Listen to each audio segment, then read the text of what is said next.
So there's trickle down and there's trickle up. And in capitalism, sometimes we try too hard to buy our product at the lowest price, to sell it for the higher price, to get our employees down a little bit to a wage so that we can have a little extra profit to invest. What if we did it the other way around? What if we bought our product at a fair price? What if we sold it at a fair price? What if we grew on purpose so that everyone wins? It's capitalism with morality. It might just be the right way, and we're going to talk about it next. Pete and Doug Cooper, next on Purpose Under Pressure.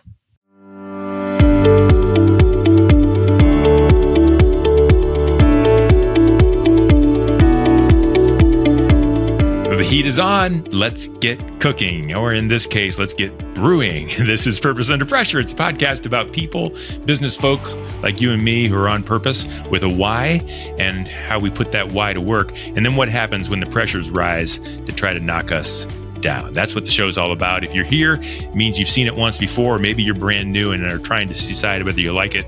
If you do, would you give us a like or a follow or subscribe? I like to say maybe tell your mom, maybe she knows somebody. We want people to know about this show. We want it to make a difference, and that's how we get the word out. So click that button, come back, let us know you like it, and we will continue to do great shows for you. Purpose Under Pressure is brought to you by Sandler by the Ruby Group, serving sales professionals nationwide from their Akron and Columbus, Ohio locations.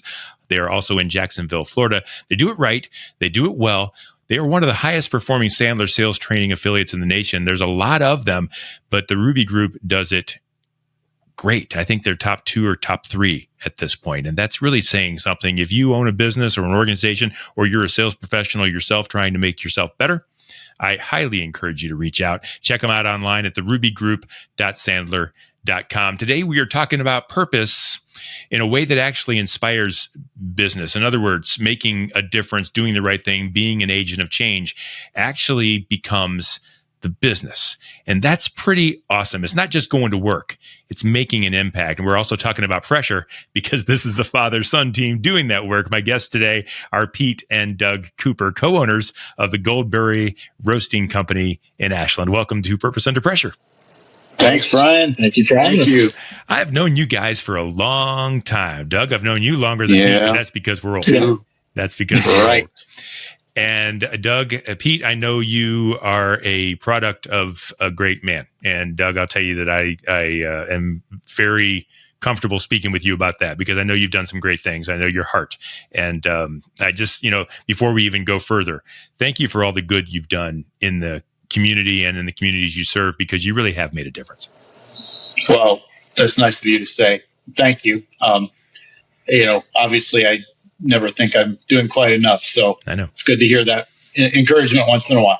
I know. And that's what we're going to talk about a little bit. I want to talk about Goldberry Roasting Company. I want to talk about the way it got started, what it's all about, the impact that you're making. I want to talk just about the fact that it's a great cafe and that is opened in Ashland and is serving an amazing need. And let's talk about that. Brag a little bit. Tell me what's going great, what you're proud of there at Goldberry. Yeah, I think if we're talking about things that are going great right now, we just moved into a brand new facility. We were in our old cafe, started in 2019, and outgrew that. We had probably around 20 to 25 seats.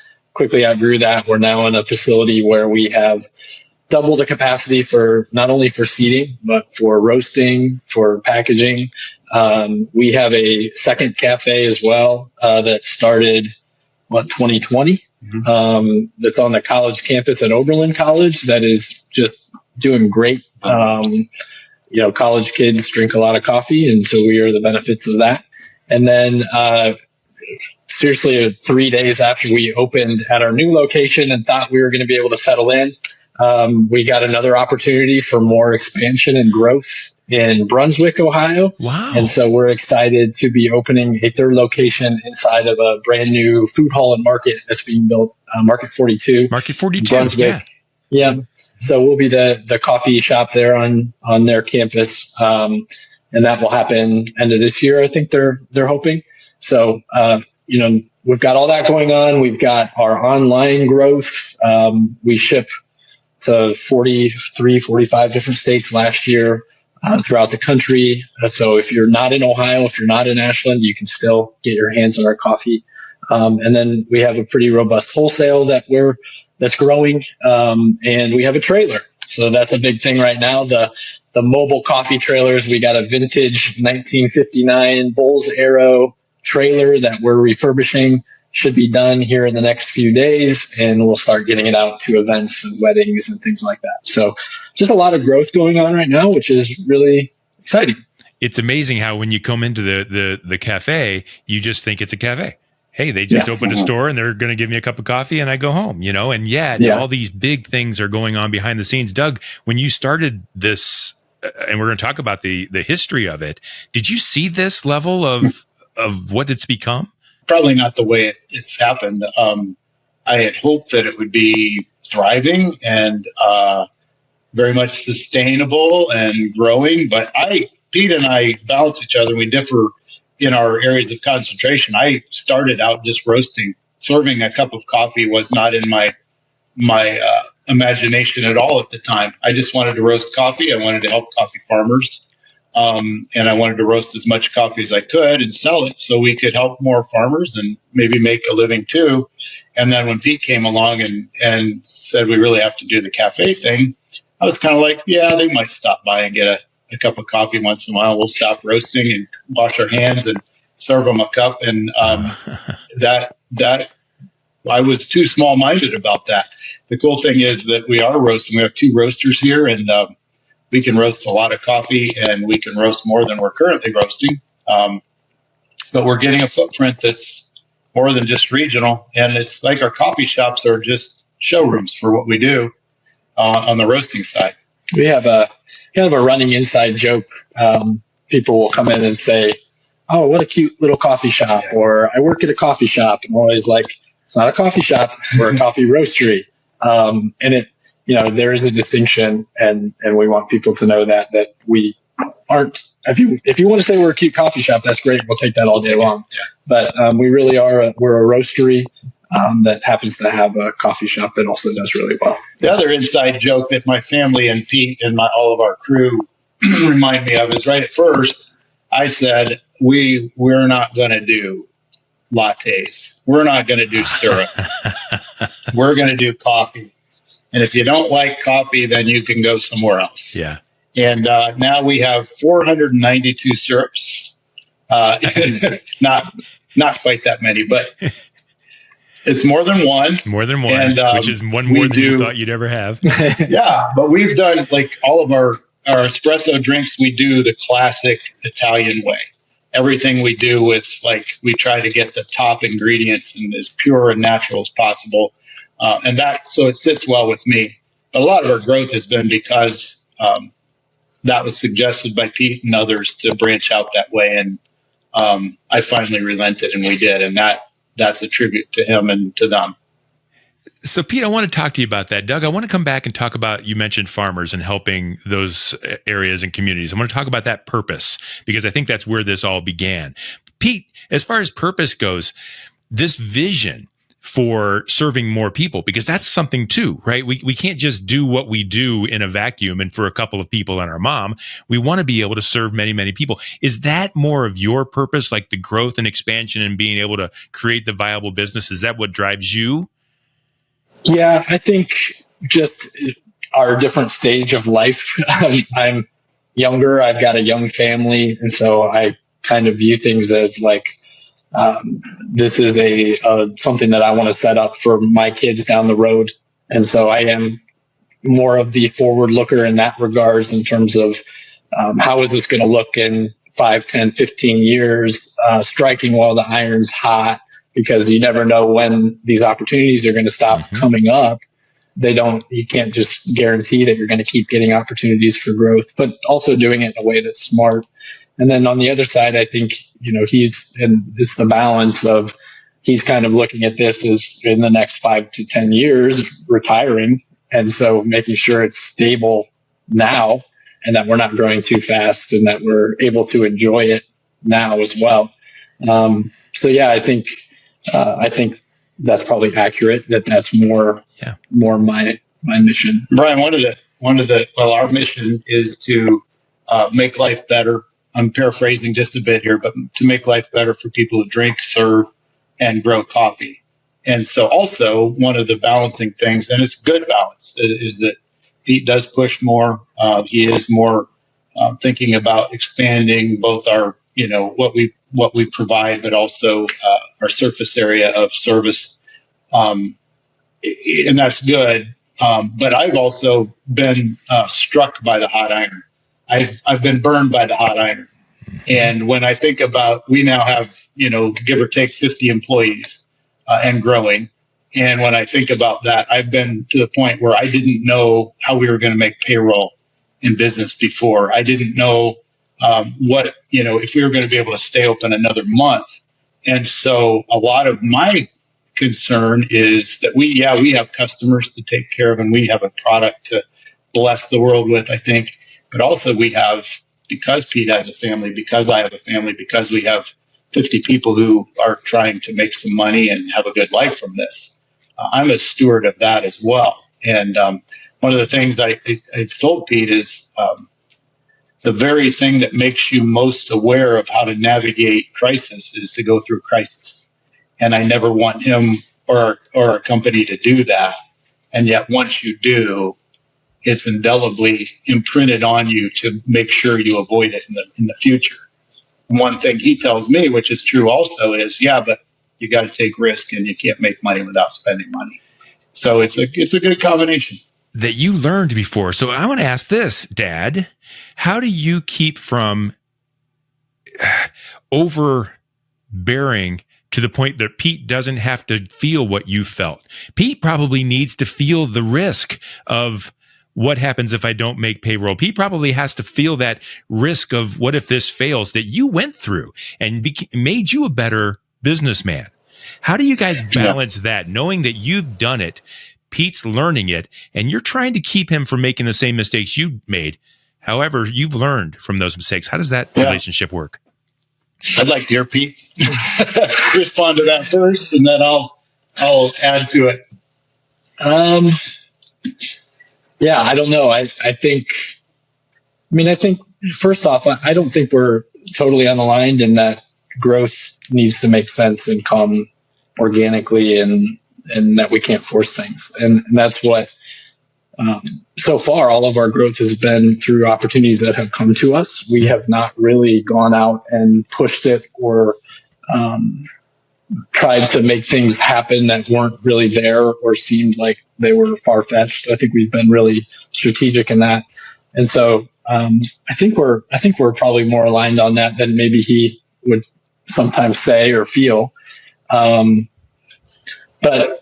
I also am very high risk or low risk averse, whichever it is. I do like to take risks, and I don't feel a lot of heat or pressure from that a lot of times, which can be good. But I don't know. I think just so far it's not something that's been too much of a point of contention. Mm-hmm. I think we've been pretty aligned in where we feel like it makes sense to grow. Pete has developed, and others in our crew have developed, but him especially, a very good business mind, very analytical. And so it's not like, don't get the wrong impression. He's just not out there slinging guns. He's more and more applying like the probability. Mm-hmm. And trying to, and so am I. And so we're doing things that maybe make me feel uncomfortable. But, and I think on my part, what I've tried to do, Bryan, is I've been a part of businesses where the owner is very authoritarian or tries to exert their influence in areas that they don't have expertise. And I try real hard. Sometimes my other family and friends might say that I'm not active enough in imposing my will at times, but that's intentional. They, Pete, and our other managers are adults. They're like, we have a vice president now, a vice presidential candidate that's 2 years older than Pete.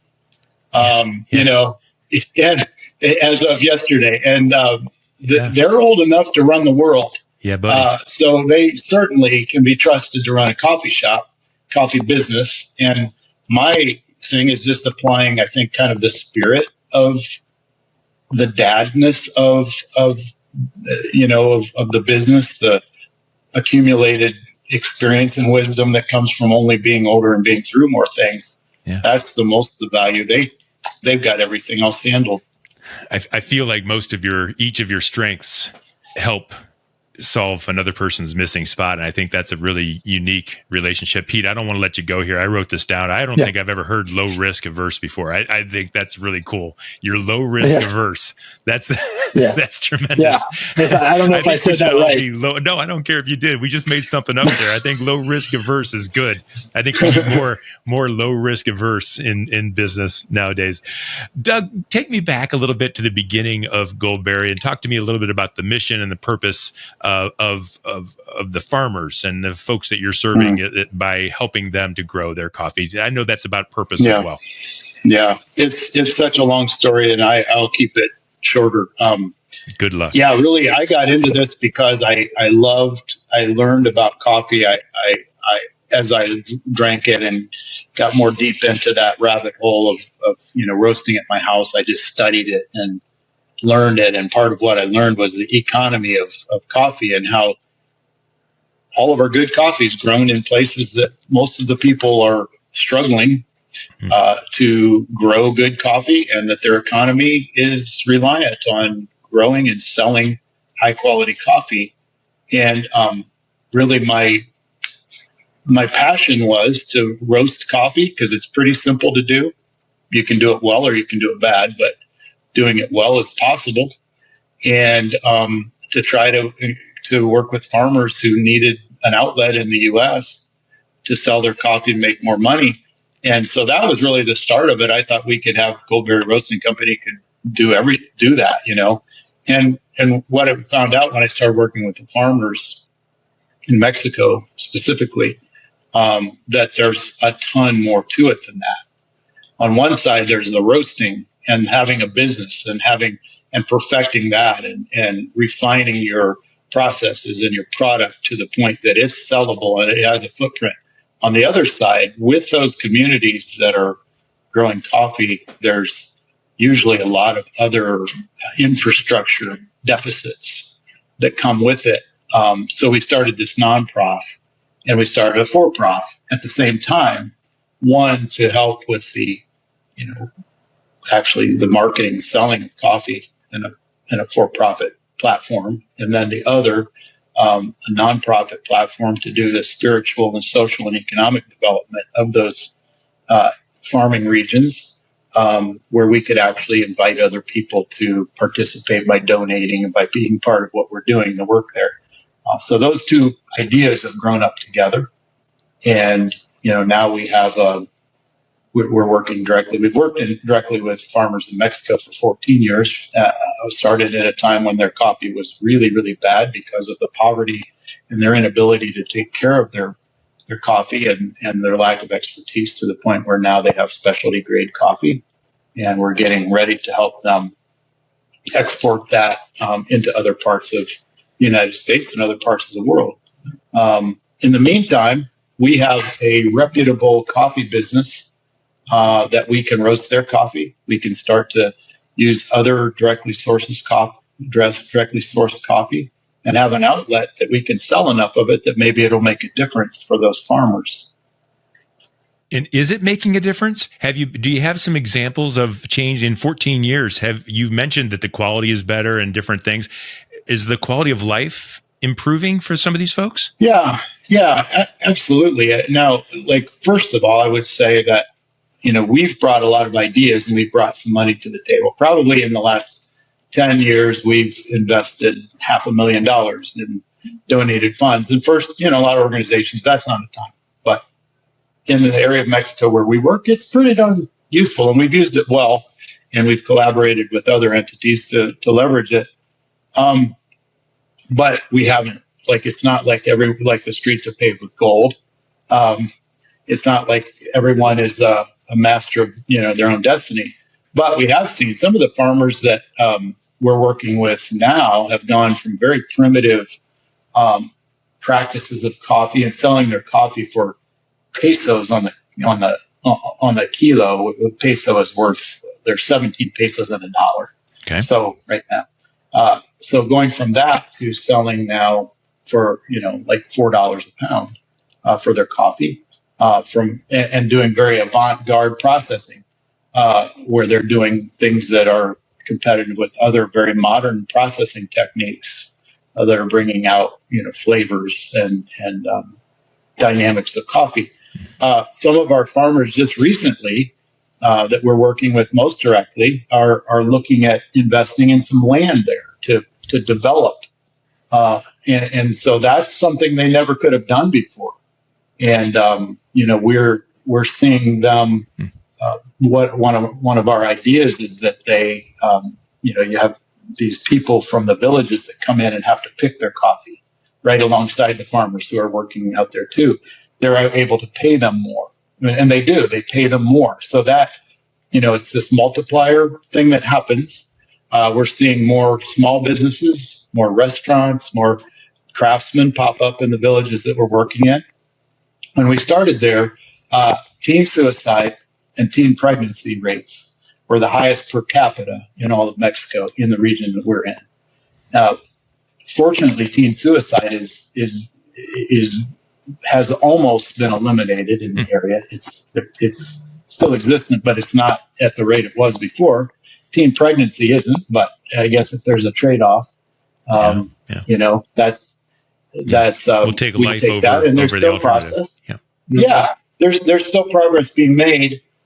We're seeing cooperation with the local governments that we've helped with, that have helped the schools, helped more with sustainable farming practices.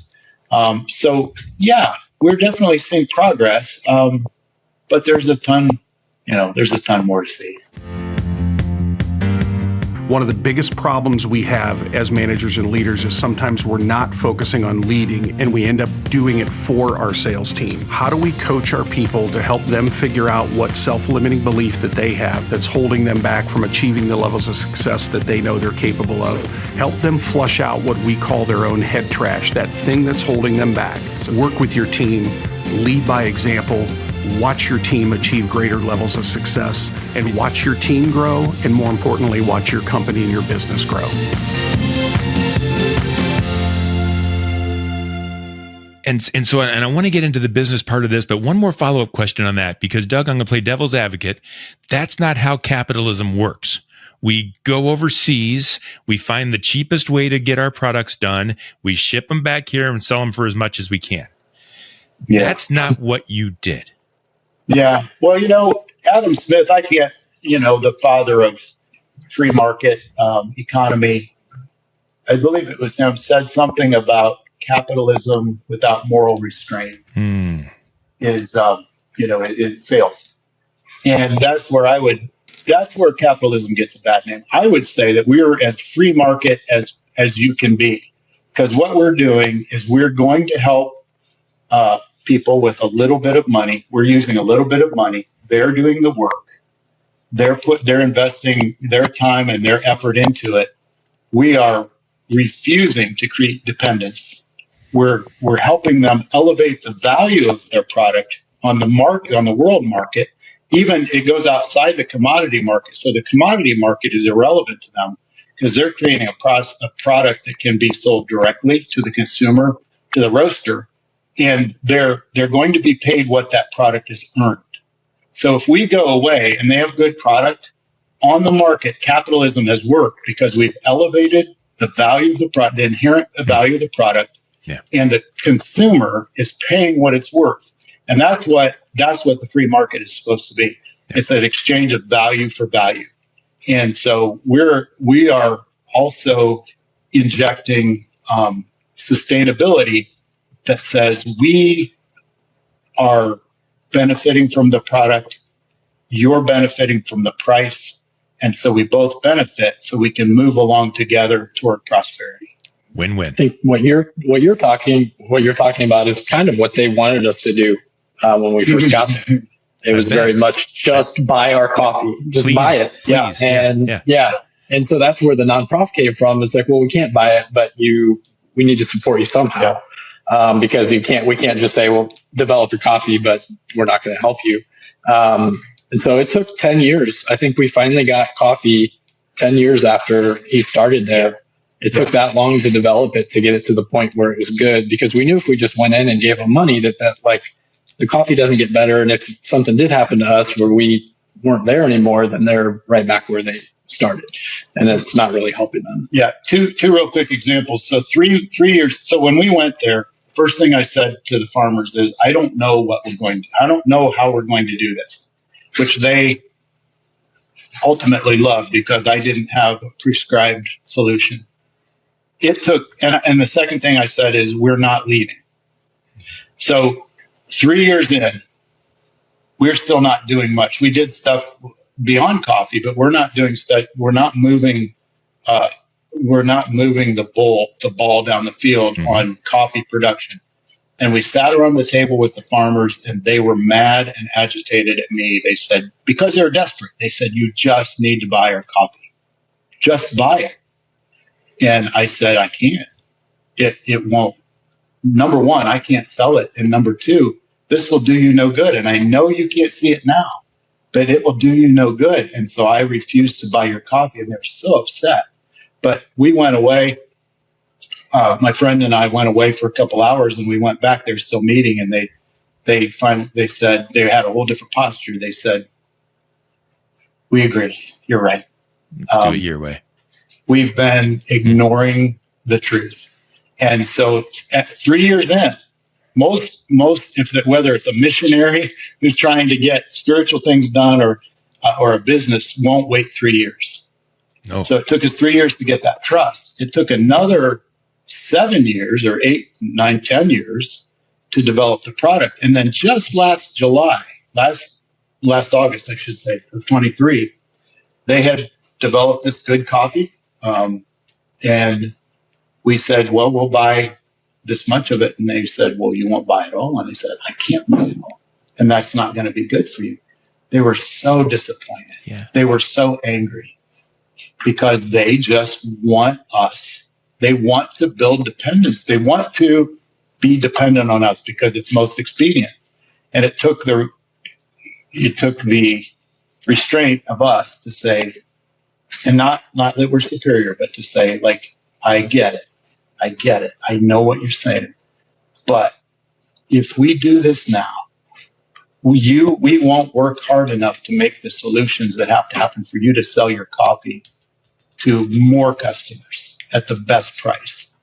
We're not going to do the hard work, so we're not going to do it. And I'm going down next week, and we're going to try again. Yeah. And see, we're going to negotiate for another year's crop, and hopefully, we've all learned some lessons from that. The golden goose fable is a fable for a reason, right? I mean, we have to learn from these things, and you're doing the opposite. And so, well done. And I'm glad that you're committed, and I'm glad that you're doing it this way. I know it's making a difference because it's the right thing to do.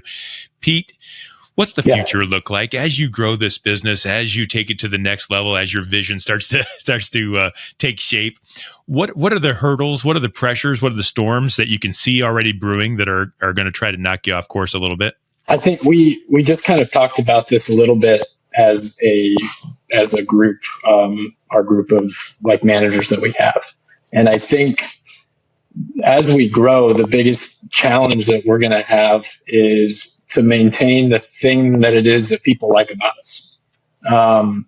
It was easy when we were a little small coffee shop at our previous location because there were no expectations when you walked in. We didn't present as very much. And so people were surprised when the coffee was actually really good, because we just looked like a little coffee shop. Now we have a couple locations. We've got this big, beautiful storefront where people walk in with an expectation. And before, we were able to do things that were maybe inconvenient, but we were small enough, we were able to do them to go the extra mile to help a customer. There are certain things that we can't do anymore just from a logistics standpoint and helping people the way that we were able to before with the customer service, but we want to try to still do the best we can and do as much as we can.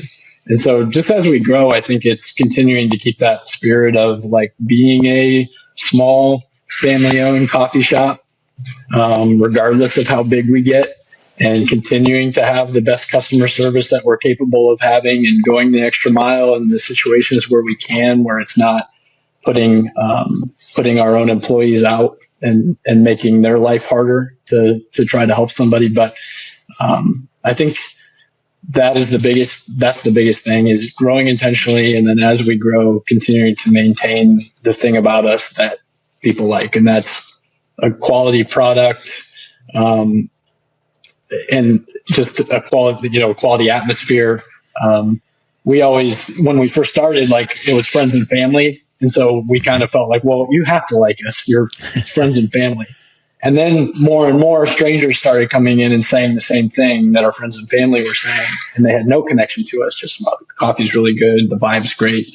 And so we're still seeing that and just want to continue to see that as we grow. Hey, Doug, from one old guy to another, Are you okay with me starting the question that way? One old guy to another? You okay? You got to fence with that? All right. He's not. No, I'm okay with that. I own it. I own it. I earned it. Let me ask you this question.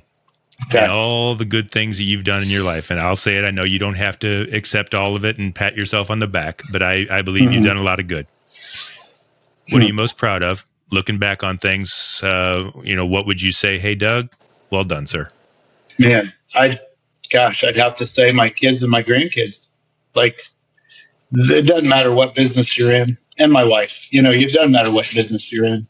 You have your family, and you try to instill what you believe to be important, and your faith and your approach to life. And we have kids who are good people, and I think that they believe and trust in God, and our grandkids are perfect. And my wife and my relationship has gotten better all the time. And we've been through some rough, all families have been through rough stuff. And we found out like it's all still good. So that's the main thing. Like, if we can, like I said, there's a lot of ways to make an impact, but if we can make impact for our family and our neighbors, like, the ripples are just big, and then everything else was gravy, I think. And Pete, a similar question, looking back on things, let's say 20 years from now, what's Goldberry Roastery look like? Hopefully a lot like it looks now. Good. Like I said, I think I'll be 80. I think it'd be, yeah, he might have a little different role in the company at that point, the greeter at the door or something. But well, Doug, you were talking about politics. You might be president. Yeah, who knows? Yeah, heck, president be in his before prime. You could be 90. You got the age right. Yeah, go ahead, Pete. But no, I think as much as I do want to still grow, I don't have a type A mentality of we have to grow exponentially. I don't think anybody here has the plans of being the next Starbucks. So it'd be great to maybe have another location or two with a similar vibe, still small town, family owned type of thing. Maintain that spirit of who we are, grow our wholesale, grow our online presence, and just be known throughout the region as, a great coffee roaster and just a good business in general. I think if we're doing that, and if we can all make a good, comfortable living doing that, I'd be happy. If my kids are here working, it'd be great. But I'm not going to force them to do that. But you set these things up and hope that maybe it's something that they want to take over at some point. So that'd be really cool if in 20 years. I've got 3 kids. The youngest one is 3. So if they're all working here and it's big enough to support all of them and give them a good living, then that'd be cool. Love that. I got to tie these two together. Good. If I could. Yeah. You got a second? Yeah, I do. Okay. The other thing I would say, as far as what am I, most thankful for or proudest of, we had some people that dropped by from out of town hadn't been here before, and I don't know how, but found out that I was one of the owners, and they said, I don't know what it is, but when we came, we felt loved, and that's what we're trying to do. When we're in Mexico, Pete's been there. They will say the reason we love you is because we feel loved, and that's probably is second to family. Is that if our customers, we don't sell coffee, we sell people feeling better about life. Yeah. And if we accomplish that, it doesn't matter if it's a coffee or not. If we accomplish that through the farmers, through the people that we work with, our customers, like that is a legacy that's irreplaceable. And what I hope for in 20 years is that strangers come in and say to Pete, who's now almost 60, in 20 years, to be clear, I'm not now almost 60. Say, we felt we came in, we don't know what it is, but we felt like we were loved. Yeah, that would be perfect. Isn't that what it's all about? Doug, I mentioned I've known you a long time. I've always known that there was something about you that was a little bit different, and I think it's real that you just care about people, and I think that's important. I think all the business that happens and all the entrepreneurship and all the different things that go on. I think you care about people, and I think it's rubbing off in your family, and that's a tremendous thing to see. And so you mentioned you like to care about people. The people that are listening now are organization leaders or just people trying to figure out the next step in their pressure-filled lives. And if anyone wanted to talk to you about adding distribution or helping get their life straight, I have a feeling you guys wouldn't mind talking to anybody. How might they reach out to you? You could reach out directly to either of our emails. Mine is Pete@goldberryroasting.com. His is coffee@goldberryroasting.com. If you want more just like general info on you want to wholesale our coffee, serve it at your office, at your church, at your business, whatever, orders@goldberryroasting.com. If you want our trailer at an event or something like that, events@goldberryroasting.com. Any of those, I mean, we have all these emails, but they really all come to the same people. So any of those you can reach out to, and either myself, Dad, or Samantha, who's our partnerships manager, works with wholesale partners. She would respond, or Cheryl, who's our operations coordinator. She might respond, or Grace, who's our front of house manager. She might respond, but any of us can answer your questions.